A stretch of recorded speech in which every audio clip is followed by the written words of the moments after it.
I'm just now seeing what happened with Afeni, and I am the ex-employee from Taco Bell that she did. Like she is really crazy. I feel so bad, and I'm so blessed and lucky because this easily could have been me when the situation occurred with me. She just used to like, I don't know if y'all want a story time about what occurred with her. Okay, so this is part one story time on what happened at my ex a long time ago job at Taco Bell with Afeni. Okay, so I waited to post the story time because I wanted to give the family time to, like, a little bit of time to grieve and, you know, get their story out there and what happened and whatever happened. So this is back in 2019. We're living in, everybody knows where, they made that clear.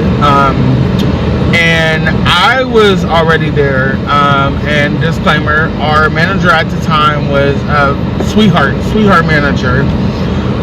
Afeni was how you guys see on, I came across her Instagram/Facebook. She was exactly how she is now, like weird, on breaks. Like, I'm talking about, forget her hiding in the McDonald's tunnel plates thing for the kids, how she was. She was like hiding behind our cars. Like, the one time she climbed up under a guy's car at the job. Just like to give you a bit of a clue, like how like cuckoo for cuckoo how she was. This is also too why I want to tell y'all why I don't believe fully what Afeni was saying until some of the other employees come out and, you know, kind of validate what she's saying about the manager bullying her per se, is because she was the bully. But also, as an adult, you can't be bullied as an adult. Let's just put that clearing out there. So anyways, she comes, she gets hired, she's there for, you know, she's there for a while, a couple months, and she's just, every day, she's picking with the manager about, like, her scheduling. She's talking about she has second jobs, she has a music career she's trying to pursue, and just all these reasons why she's asking us to switch shifts with her, asking the manager to, you know, like, oh, my schedule isn't right, and da da da. So, you know, at first we all took it as like, this is somebody that just like, they're looking for reasons to not, they want a paycheck, but they don't want to work for the paycheck type of thing, you know. So one time Afeni asked me to cover her shift. Let's say it was a Friday, but she was saying she couldn't work that Friday. She had to work that Friday, and I would have had to work that Sunday. Okay, following me? So she asked me to swap days with her. I come the Friday, and she worked the Sunday. Now, mind you, I had done this for her on multiple different occasions. But this particular time, I just literally couldn't do it because I had my own things going on in my own life that I just could not do it this time. So she just acted as though, like, she threw a fit and acted as though I absolutely had to work this shift for her. Like, I was obligated. Like, she was the owner of Taco Bell and I had to work this shift for her. So I didn't think the words exchanged between us were, you know, like, I didn't think they were, I don't know the word I'm looking for, but I didn't take it as like we were into it, or like that I should be watching for her or anything like that. Okay, so part two of what happened at Taco Bell with Afeni. So on the first part, y'all was asking me about elaborating on her climbing up under the guy's car. So just to get that out the way, she climbed up under one of the employees' cars and like grabbed, when he went to go like get in his car, she like was up under the car, like up under his car, and like grabbed him by his ankles and put shackles on his ankles. She put shackles on his ankles, and then she climbed from up under the car and she pushed him inside of the car. She pushed him inside of the car and she held him at knife point, and basically was telling him to stop bullying her, leave her alone. He better start working shifts for her. Things are going to be seen her way or the highway at the job. If not, that she was taking him to like an outer space and things like that. So he reported it to HR. Why he didn't call the police first, I mean, you guys would have to, ask him about that. But when it was reported to HR, she made it seem as though to him, once they pulled them two into the office, that she was just kidding. Like, she was playing, and it was a joke. I thought we were friends, like, that type of thing. So, yeah. So, I just wanted to come and do a little update. I am currently at work right now, but I just wanted to address, like, a couple of the comments and stuff, and the accusations that, even though I really don't care if y'all believe me or you don't, but here's just a little bit of proof. These are just a couple of my old marks from, and I will finish the story time when I get off of work. As disclaimer, I'm gonna post, yes, this occurred in 2022, but if you go back to the first part of my story, and it's a shame that everybody's so peanut brain, like the people that are being peanut brain, we started working there in 2019. That's why I said 2019. We started working there in 2019. So this occurred over time, and the incident occurred in 2022. That's why I still have yet to even explain, to get to the part of the cutting thing or anything like that. We started the job in 2019. I started the job in 2019. She came along after that. It occurred in 2022. Okay? Just to clarify that for y'all. Part 3 on what happened at Taco Bell with Afeni, when myself and she worked there. I just want to say, you guys have to be patient with me and understand that I do have PTSD from the situation occurring, and I never thought I would have to relive this story again. I don't feel like justice was served, and I hope that now justice is going to be served. It's just sad that someone had to lose their life in order for this animal that she is to be caged. Seriously. Okay, so back to where I left off. I left off on a part of her hiding up under one of the ex-employees as well's car. It was a male's car she hid up under, and I can go more into detail about that later on down the line.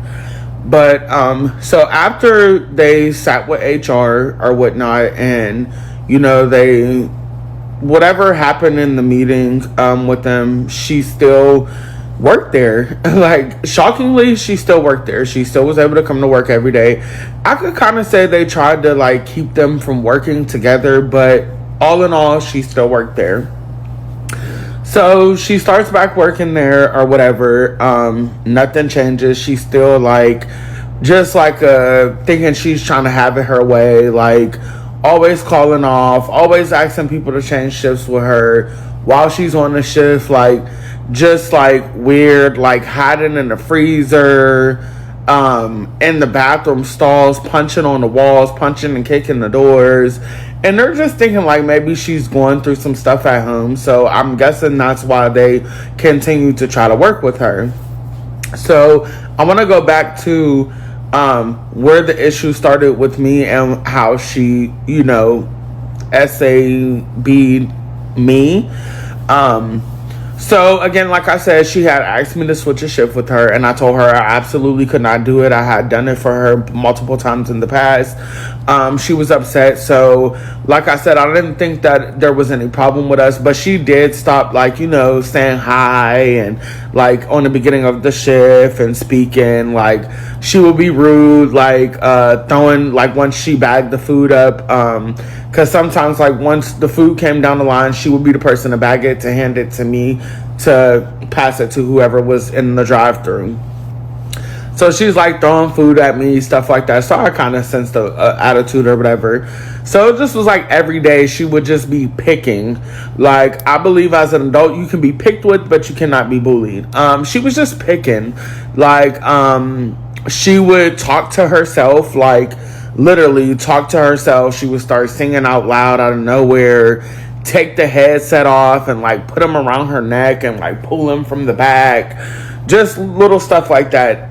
That I guess, you know, we all ignored the signs, kind of, but not really. So, 3 days after that, that I told her I could not work. So this was, let's say it was a Friday, like I said. So let's say Monday we came back and we're both working a shift together again. So, she's like, hey, Lola, can you come in the back with me? I need help, lifting up this box. So we get in the refrigerator, in the cooler, and she flicks this blade out on me. And pins me like up against the whatever it was we were getting at the time. I can't really remember. Whatever it was, she pins me up against it and she starts calling me out my name and stuff. And okay, so this is part. Everybody wants to give, so me and my family and support them.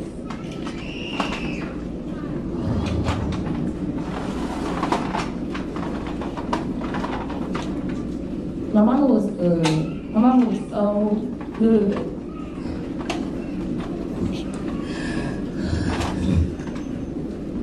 It's hard to sit right here and talk about her. This was never a thought. We never got to none of this.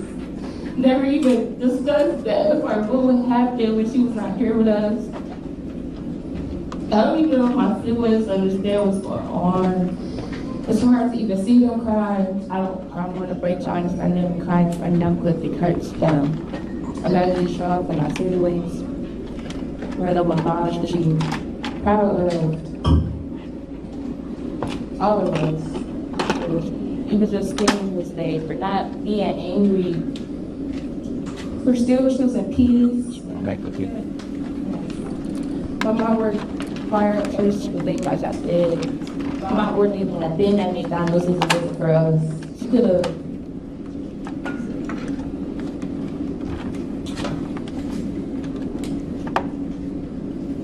My mom, like I said, she was on different. She left. She came down.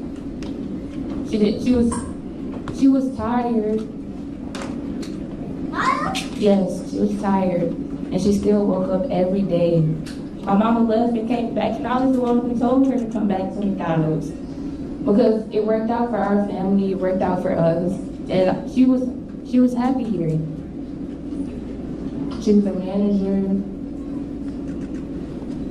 I remember when I first started working at McDonald's, my mama came to work with me, and we worked together for so long at a different church house, but it's just, all I have is all those good memories of my mama. These past couple of days, all I could think of is seeing my mama in there, doing her job, and then being attacked by somebody that she trusted.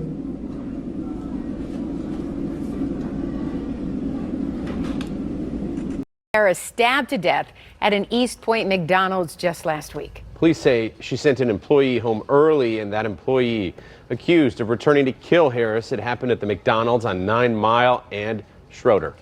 Here's what they had to say about her life. Supposed to die before her, not me bearing my own child and stuff. That don't make no sense. Because she ain't even supposed to be, we ain't even supposed to be going through this. It's really hard for me. Because it's like, I'm driving, I don't even know where I'm going half the time. I get lost every time just thinking about what happened to her and stuff. It's not really fair. We need her back, but we can't have her back. Today is July 15th of the year 2025. I hope that you guys found the update informative. I was absolutely shocked to find out that this same lady who is alleged to have murdered a mother of 6, a manager for sending her home early from McDonald's. Seems that she has a pattern, and I was so shocked to find that out. I mean, did Taco Bell drop the ball here? I think that this is a conversation that needs to be had, and this isn't just happening to employees at fast food places. This is happening to employees all over the USA. Healthcare workers are a big target for violence in the workplace. And when things like this happen, you expect your employer to back you up. And when they don't, there's a lot of things that you go through. I mean, this is definitely a way to add to this woman's trauma when we're hearing her story. She gets assaulted at work, and what happens? She said that she doesn't feel justice was served. Evidently, she was able to go on and continue to work around young people, around a mother of 6 who is just trying to work really hard to give her family a good life. And I think Taco Bell dropped the ball here, but we'll have to wait. I want to reserve my judgment because she's not done telling her story yet. We're definitely going to follow it, but man, it seems like even after the first incident where she's hiding underneath the guy's car and held a blade to him, and they went to HR, and HR allowed her to work there because she may have had problems going on at home. Yeah, there's people that have problems going on at home and they suppress them and they go out and become mass murderers. Things have got to change. We have got to start paying attention and stop sugarcoating really bad situations. If somebody acts up, fire them. Call the police and press charges. If that would have happened, we might not be saying that a mother of 6 is dead today. We will definitely be following this story. Like I said, she isn't done telling it, so I will reserve my judgment. But right now it's looking like on this Taco Tuesday, Taco Bell dropped the ball. Until next time, I'll see you all later. Bye.